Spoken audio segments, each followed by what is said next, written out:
Ako si Lena Meyer, 28 taong gulang, isang German architectural engineer. Sa Frankfurt, ang buhay ay sinusukat ng katumpakan ng US dollars, isa paghahati 1,000 US dollars millimeter, at ng kahusayan ng mga automated na sistema ng transportasyon. Palagi akong naniwala na ang kalinisan, katahimikan, at mahigpit na kontrol ang tanging mga kondisyon para sa kaligtasan.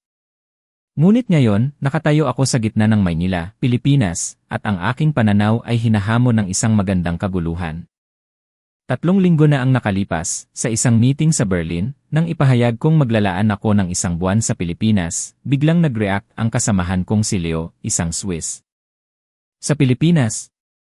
Nagbibiro ka ba? Ang boses niya ay punong-puno ng babala.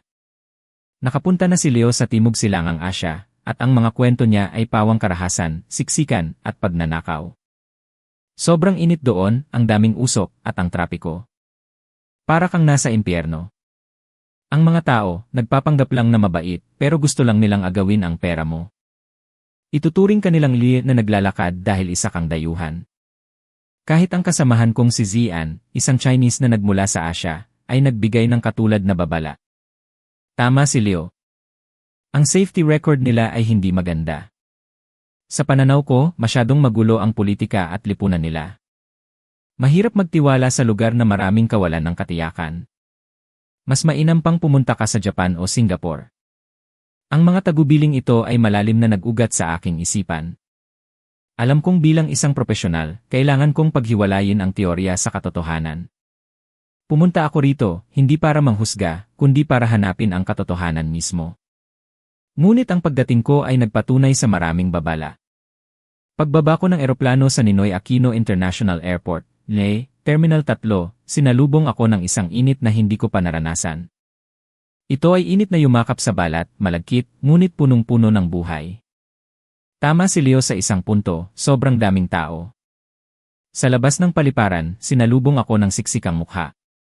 Ang mga porters, security guards, at mga naghihintay na pamilya ay bumubuo ng isang dagat ng paggalaw. Ang ingay ng busina at ang engine ng mga sasakyan ay humalo sa sigaw ng mga barker. Ang amoy ng tambutso ay humalo sa amoy ng inihaw na pagkain mula sa kiosk sa gilid ng kalsada, parang nahilo ako sa simula. Taxi! Ma'am, taxi, sigaw ng isang driver. Agad akong umatras.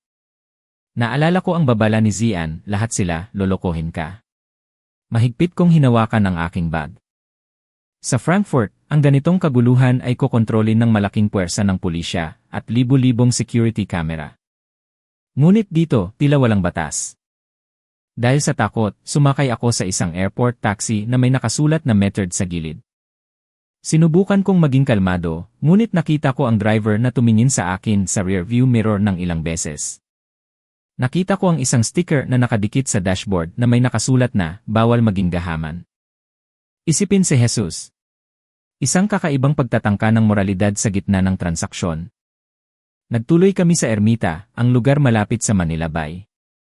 Sa labas ng windshield, ang mundo ng Maynila ay isang kaleidoscope ng kulay at paggalaw. Habang kami ay dumadaan sa EDSA, o Epifanio de los Santos Avenue, napatunayan ko ang babala ni Leo tungkol sa trapiko. Hindi ito ang kaayusan ng autobahn sa Germany. Ang estruktura ng trapiko. Jeepney, ang mga jeepney ay naglalabas ng itim na usok at humihinto kahit saan, na para bang walang batas sa daan. Ang kanilang mga makukulay na palamuti ay parang folk art sa gulong, ngunit ang kanilang galaw ay erratic. Motorcycles, ang mga motorcycle at tricycle ay sumisingit sa pagitan ng mga kotse na parang mga fluid. Walang lane discipline. Sa Germany, ang galaw na ito ay magreresulta sa instant na aksidente. Ngunit dito, gumagana ito, bagaman may friction. Ang mga driver ay nagbabasihan sa sentido komon at agresibong pag-iwas. Busina, ang busina ay hindi tanda ng galit, kundi isang sistema ng komunikasyon. Parang isang symphony ng babala at pagpapaalam. Nagtanong ako sa driver, na nagpakilalang si Mang Ben, sa Ingles, na may mahigpit na German accent, bakit ang gulo ng daanan nyo? Bakit walang pulisya na nagbabantay? Napangiti si Mang Ben, isang ngiti na malaki at taimtim. Ma'am, kung may batas man, nasa tao po yan. Kung laging magagalit ang tao sa traffic, walang uwi. Kailangan ng pasensya at diskarteng Pinoy para umandar ang lahat. Ang salitang diskarte ay umalingaw-ngaw sa akin. Sa Frankfurt, ang diskarte ay kahusayan ng sistema. Dito, ang diskarte ay pag-angkop sa kawalan ng sistema. Dumating ako sa aking hotel malapit sa Manila Bay. Matapos magpahinga, dumating ang gabi. Ang gabi dito ay hindi tulad sa Europa. Sa Europa, ang gabi ay natatakpan ng artipisyal na liwanag at katahimikan. Dito, ang gabi ay nagdadala ng mas malakas na ingay. Ang mga street vendor ay lumabas, at ang karaoke mula sa kalapit na bar ay pumailang lang. Nagpasya akong pumunta sa lugar na, sa pananaw ko, ay pinakamapanganib, ang Ermita Night Market, o ang mga kalye malapit sa Rocas Ire. At malate. Nagsuot ako ng simple, walang alahas, at nagdala lamang ng $50 na dolar sa bulsa ko. Ang aking alertness ay 100%. Isa akong architect, palagi akong nag-isip ng defensive structure. Sabi ni Leo, huwag kang kakausap kahit kanino. Lalo na sa gabi. Ngitian ka nila, pero sa likod ng ngiti na yan, gusto lang nila ang pera mo. Ipinapalagay kong ang pananaw na ito ay applicable sa buong Timog Silangang Asya. Kailangan kong protektahan ang sarili ko. Alas negatibo 8:00 ng gabi, lumabas ako. Agad akong napalibutan ng kaguluhan ng ingay at liwanag. Daan-daang motorcycle at tricycle ang tumatawid sa kalsada, at ang mga driver ng padyak ay nag-aalok ng sakay. Walang kaayusan. Pakiramdam ko, ako lang ang tanging tao na nakakaalam ng panganib na nagtatago sa bawat kanto. Sa night market, lalong dumami ang tao. Ang amoy ng street food, isaw, kwek-kwek, at pampalasa ay humalo. Nakita ko ang ilang turista na walang ingat na naglalakad. Ang ilang dalaga ay hawak ang kanilang mga cellphone sa kanilang kamay, walang bahid ng pag-ingat. Napakawalang ingat nila, naisip ko sa German. Inilalagay nila ang sarili nila sa panganib.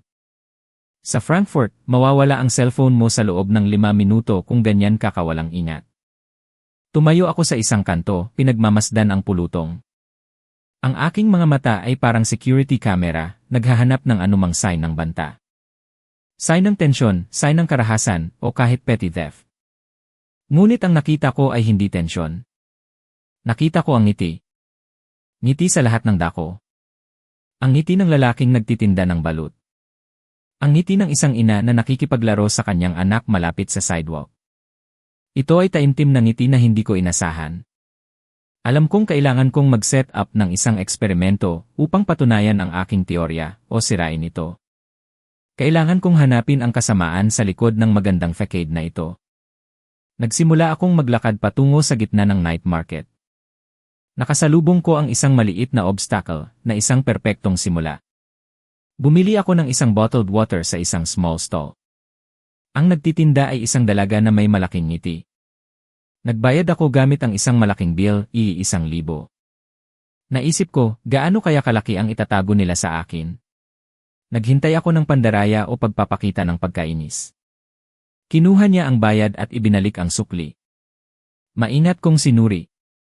Alam kong kailangan kong suriin para hindi ituring na tanga na turista. Nakakita ako ng mali. Itinuro ko ang isang maliit na bill at sinabing may mahigpit na German accent, I think this is wrong. This is 500, $500, not 1,000, $1,000. Tiningnan niya ako, hindi galit kundi litong-lito.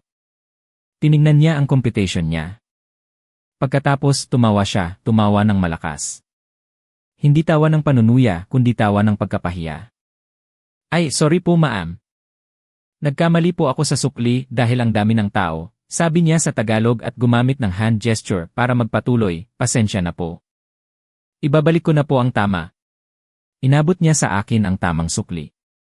Nagdagdag pa siya ng $100 bilang paumanhin sa kanyang pagkakamali.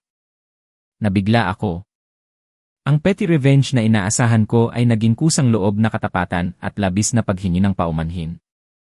Umalis ako na may kaunting pag-aatubili. Isa lamang itong insidente. Kailangan kong mag-set up ng maseryosong pagsubok. Pumunta ako sa lugar kung saan pinakamagulo ang tao, isang eskinita na punong-puno ng mga tindero at tricycle. Nagpasya akong gawin ang aking unang pagsubok, ang bait and switch. Gusto kong makita kung sino ang masama. Magpapanggap akong walang pakialam. Hahayaan kong bukas ang backpack ko at maghihintay kung sino ang susubok kumuha ng kahit anong bagay. Magsisimula na ako. Ang kaguluhan ng Maynila Night Market, 8:30 ng gabi, ay ang perpektong setting para subukan ang aking teorya. Sa Frankfurt, saan man ako pumunta, napapalibutan ako ng defensive structure. Tinitiyak ng mga security camera ang aerial control, habang tinitiyak ng puwersa ng pulisya ang ground control. Kahit sa mga tindahan, may mga matang hindi nakikita na nagbabantay sa bawat galaw mo. Natutunan ko na safety equals distrust. Kapag nagtiwala ka sa isang tao, nangangahulugan na nagbubukas ka ng pinto sa panganib. Ito ang German perspective na malalim na nakatanim sa akin. Ngunit dito, sa Maynila, walang profesional na kontrol. Tila ang tanging sistema ng kaligtasan ay ang labis-labis na puwersa ng tao. Naniniwala ako na sa gitna ng siksikang pulutong na ito, magkakaroon ng isang tao na sasamantalahin ang bukas na backpack ng isang kareles na dayuhan. Tumayo ako sa isang maliit na tindahan ng mga souvenir na may dilaw na ilaw mula sa isang gas lamp. Bahagya kong binuksan ang zipper ng aking backpack. Inilagay ko ang isang maliit na pouch na may kaunting pera at isang lumang cellphone sa ibabaw upang madaling makita at madaling kunin. Nagpanggap akong walang interes at nagsimulang suriin ang isang maliit na wood carving ng Rizal Park. Nagsimula akong magbilang ng pabalik sa isip ko. 1 minuto. Sa Milan, siguradong wala na ang bag na ito. Maraming tao ang dumaan sa akin. Nakita ko ang ilang kabataan na tumingin sa akin, hindi sa mata ng kasakiman, kundi sa kuryosidad. Hindi sila nakatuon sa aking bag. Napansin ko ang isang batang lalaki na mga 12 taong gulang, nakasuot ng lumang shirt. Nagtutulak siya ng isang maliit na kariton na punong-puno ng plastic bottles, basura. Dahan-dahan siyang dumaan sa akin. Maingat kong sinundan ng tingin ang kanyang galaw. Siya ang perpektong kandidato para sa teorya ni Leo, ang kahirapan ay nagtutulak sa krimen. Tumigil siya. Tumayo siya sa kanan ko. Nagsimulang bumilis ang tibok ng puso ko. Nagpanggap akong tinitingnan ang carving. Naramdaman ko ang kanyang hininga sa likod ko. Naghintay ako ng isang walang ingat na galaw. Ngunit ang ginawa niya ay hindi pagnanakaw. Inabot niya ang kanyang kamay sa likod ko at itinulak pataas ang zipper ng bag ko. Ginawa niya ito ng mabilis. Pagkatapos, sinabi niya sa isang pabulong sa Tagalog, "Ate, alagaan mo ang bag mo." Pagkatapos, nagpatuloy siya sa pagtulak ng kanyang kariton. Tumayo ako, nakatitig sa wood carving sa aking kamay. Panghihiya ang bumalot sa akin. Hindi ko inasahan ang proteksyon mula sa taong itinuring kong suspetsado. Aksidente lang ito, mahigpit kong sinabi sa sarili ko. Baka tinuruan lang ang batang ito ng magulang niya na gumawa ng mabuting gawa sa lugar ng turista. Nagpasya akong lumipat sa lugar na mas maraming matatanda at mas may karanasan. Pumunta ako sa eskinita ng mga street food na usok at masikip. Umupo ako sa isang maliit na plastik na bangkito sa isang lamesa na punong-puno ng tao. Nagpanggap akong tinitingnan ang aking cellphone. Inilagay ko ang backpack ko sa lupa malapit sa aking mga paa at nagpanggap na walang pakialam sa zipper na bahagyang bukas pa rin. Lumipas ang 5 minuto. Nakita ko ang maraming tao na nakaupo, kumakain at tumatawa. Mukha silang masaya at mabait. Pagkatapos nangyari ang hindi inaasahan. Isang matandang lalaki na nakaupo sa tapat ko, kumakain ng fried rice, sinangag. Mukha siyang malumanay, may puting buhok at lumang salamin. Ibinaba niya ang kutsara at tumingin sa bag ko. Pinigil ko ang hininga ko. Ito na, mangyayari na. Dahan-dahan niyang inabot ang kanyang kamay sa ibaba. Bumilis ang tibok ng puso ko. Naghahanda na akong dakpin siya at sumigaw sa German, "Police!"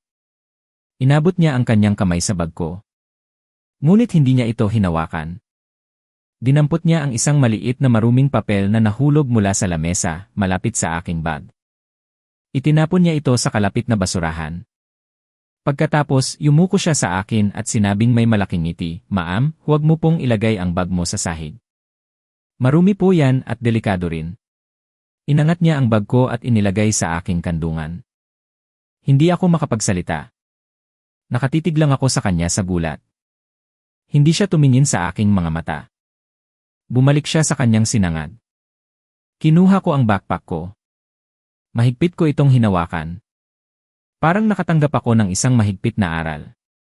Ang aking pag-unawa sa kaligtasan ay tila lumana.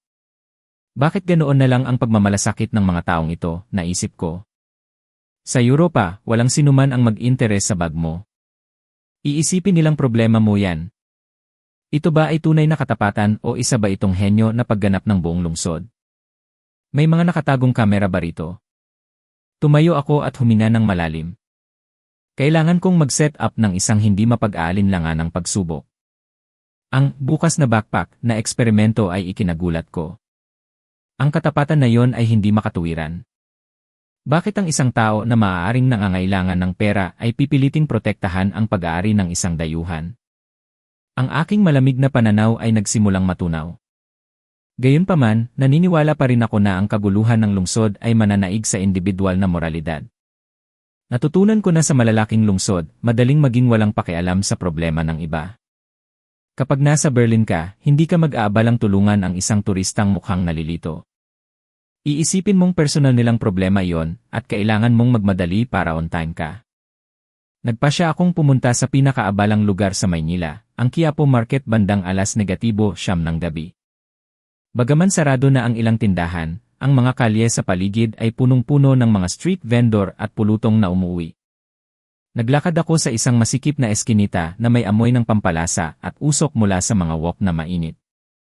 Ang ingay ng busina ng motor at ang sigawan ng mga tindero ay bumuo ng isang magulong melodya. Tumigil ako malapit sa isang kanto na may dilaw na ilaw mula sa isang clothing stall. Naglabas ako ng isang lumang paper map mula sa bag ko at tinitigan ito na may litong mga mata. Ang goal ko, magpanggap na lubos na nawawala at maghintay kung may sinuman ang kusang loob na tutulong sa akin nang hindi ako humihingi. Inaasahan kong magwawalang bahala sila o iiwasan ako dahil nagmamadali silang umuwi. Nagsimula akong bumuntong hininga ng malalim at lumingalinga na may pagkataranta. Nagpanggap pa akong hindi mapigilan ang kaunting luha. Tumayo ako roon sa loob ng 3 minuto. Maraming tao ang dumaan sa akin, walang pakialam, tulad ng inaasahan ko. Ngunit pagkatapos, nangyari ang hindi inaasahan. May isang nasa edad na babae na nagtutulak ng isang lumang kariton na punong-puno ng gulay, vegetables. Dahan-dahan siyang naglalakad papunta sa akin. Nakita kong pagod na siya dahil ang kanyang mukha ay punong-puno ng pawis. Tumigil siya malapit sa akin. Ipinatong niya ang kanyang kamay sa kariton niya at tumingin sa akin na may pag-aalala sa mukha. Sinabi niya sa Tagalog, sa isang malambing na boses, "Ineng, anong nangyayari? Nawawala ka ba?" Ibinalik ko ang map at sinubukang magsalita sa baluktot na English. I lost the way to the hotel. I don't know the way to the bay, Manila Bay. Inasahan kong aalis siya dahil hindi siya marunong mag-Ingles o dahil nagmamadali siyang magtrabaho. Ngunit sa halip na natili siya. Sinabi niya sa Tagalog na may hand gesture, sabay. Mahirap hanapin yan dito sa gabi. Sandali lang. Ginawa niya ang isang bagay na ikinagulat ko.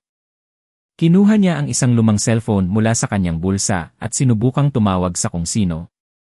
Sinabi niya sa kanyang cellphone, "Vuthi, pwede ka bang pumunta rito? May nawawalang dayuhan, kailangan niyang pumunta sabay. Tulungan mo siya sandali dahil kailangan ko pang ibenta ang mga gulay na ito." Nagantay siya ng may pasensya para sa kanyang pamangkin. Sinabi ko sa kanya, "Ate, I don't want to bother you." Ngumiti siya, isang ngiti na punong-puno ng init tulad ng inilarawan ni Manager Hans sa Zurich. "Hindi yan abala, Ineng. Kailangang ligtas ang lahat ng bisita namin. Obligasyon namin yan." Naisip ko, obligasyon. Sa Europa, ang obligasyon ay ang gawin ang iyong sarili na epektibo. Dito, ang obligasyon ay tila tumulong sa iba. Dumating si Vuthi sa loob ng 5 minuto sa kanyang lumang tuktok, parang tricycle. Siya ay isang kabataan na may mabilis na ngiti. Ipinakilala siya ng ate, "Ito si Vuthi. Kailangan mong pumunta sabay. Ihatid mo siya ng ligtas." Tumango si Vuthi. Sinabi niya sa baluktot na English, "Ma'am, come. I will drive you for free." Utos ng tita ko. Tumanggi ako, "No. I will pay you." Tumawa siya, tumawa ng malakas, "No. This is a gift. You are tita's guest. Come." Pinilit akong isakay sa kanyang tuktok. Sinabi ko sa nagtitinda ng gulay, "Thank you very much, ate." Kumaway lang siya at bumalik sa kanyang gulay. Gumugol siya ng hindi bababa sa 1-0 minuto para tulungan ako, nang walang nakuha bilang kapalit. Habang umaalis ang tuktok ni Vuthi, may init akong naramdaman sa aking puso na hindi ko kailanman naramdaman sa Frankfurt. Ang kaguluhan ng kalsada, ang dumi, at ang ingay ay nawala. Ang nakita ko ay ang dilaw na ilaw ng isang lungsod na mainit tulad ng puso ng tao. Nalaman ko, ang kaguluhan na nakikita ko ay hindi banta, kundi tanda ng buhay. Ang tuktok ni Vuthi ay nagmamaneho sa liwanag ng lungsod. Hindi ito isang epektibong biyahe tulad sa Germany, sumingit kami sa mga eskinita at magulong trapiko. Ngunit naramdaman ko na umiinit ang puso ko. Ang init na ito ay nakakainis sa akin. Ako ay isang architectural engineer, kailangan kong panatilihin ang rasyonal na pananaw. Ang unang scene at ang pangalawang scene ay aksidente o pagganap, mahigpit kong sinabi sa sarili ko. Ang isang taong tapat ay hindi nangangahulugan na lahat ng tao ay tapat. Nagpasya akong gumawa ng isang direktang eksperimento kay Vuthi. Siya ang perpektong target. Binigyan niya ako ng libreng sakay dahil sa utos ng tita niya. Ngayon, susubukan ko ang hangganan ng kanyang katapatan. Umupo ako sa tuktok at nagpanggap na walang malay na tumitingin sa paligid. "Vuthi, this tuk-tuk is very old." Sabi ko sa baluktot na Ingles. Tiningnan ko siya sa rearview mirror. Tumawa siya nang hindi lumilingon, "Yes. Old but good. I like it, eh." Nagpatuloy ako, "How much money do you make in one day?" I read that tuk-tuk drivers are not rich. Sinasadya kong gamitin ang nakakainis na tanong na ito. Gusto kong umamin siya sa kanyang kahirapan at gamitin ito bilang dahilan upang tanggapin ang dagdag na pera mula sa akin. Inaasahan kong lalabas ang likas na kasakiman ng tao. Pinatay niya ang kanyang radio at nagsalita sa isang kalmadong boses, "Income. Enough po, ma'am.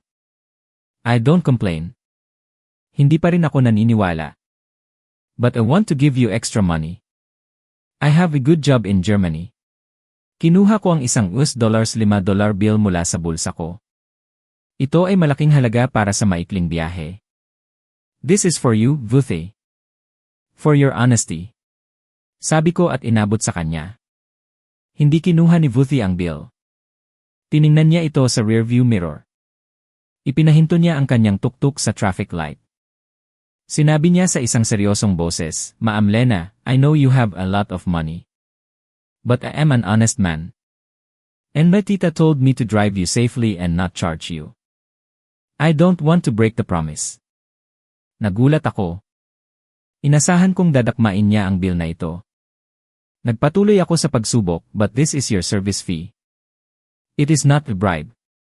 Tiningnan niya ako na may kalmadong mukha. "I don't need it, ma'am. Thank you." Ipinagpatuloy niya ang pagmamaneho ng tuktok. Nang dumating kami sa aking hotel, sinubukan ko ulit. Ibinigay ko sa kanya ang bill, "Vuthi, this is a deposit. I want to hire your tuk-tuk for the whole day tomorrow. This is the price for trust." Nag-isip siya ng sandali. "Whole day? Yes, I can do it." Masaya siyang nagsalita. "But this money is too much. You must save your money. I think $1 is a $0 for whole day is enough for me." Halos mahulog ako sa tuktok. $20 is a $0 para sa isang araw. Naghanda ako ng $20 para lang sa ilang oras. Tiningnan ko ang $5 bill sa aking kamay. Napagtanto ko na ang aking pag-unawa sa halaga ay ganap na mali. Sinubukan kong bilhin ang kanyang katapatan, ngunit sinabi niya sa akin na hindi mabibili ang katapatan. Kinuha ko ang $1 isa $0 at ibinigay sa kanya.